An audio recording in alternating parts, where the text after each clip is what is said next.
Hey everyone, I'm Lori and this is Maggie, and today we're going to talk to you about how to boil eggs.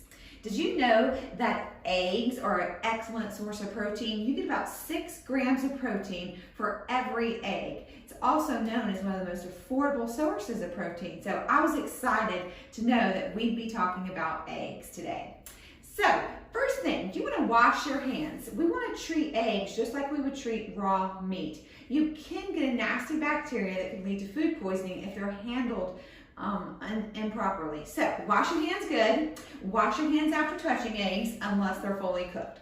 You want to make sure your eggs are refrigerated 45 degrees or lower. Never buy warm eggs just sitting on the counter from the grocery store. So you also want to be sure to use your eggs within 3 weeks of purchasing. Make sure your eggs have no cracks in them either. Any cracked eggs need to go in the trash. So let's begin with talking about how we properly boil an egg.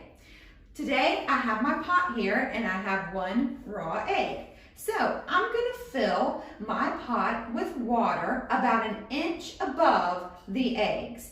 I have 1 egg, but if you're going to boil about 12 eggs, which would nicely fit here, you just want to make sure they have lots of room to move around. No eggs on top of one another. That's a no-no. You want to start by placing your eggs in the cold water in your pot. Then you'll turn on your eye and watch for that water to boil. As soon as you've seen the water boiling, that's it. Turn the eye off, put a lid on top, and Maggie will set your timer for 14 minutes. You want to be sure that the inside of your eggs reach about 165 degrees to make sure it's good. Another great way is just to crack that egg open and make sure you have a firm white and a firm yellow. Some people ask, can you overboil eggs? And the answer is yes, you most certainly can. Anything past 14 minutes will end up in a hard boiled egg, which means you'll have a rubbery egg with a greenish to gray tint on your yolk. You'll also have a smelly egg because of the chemical process happening in there. Stay away from smelly, rubbery eggs. 14 minutes will do you just right.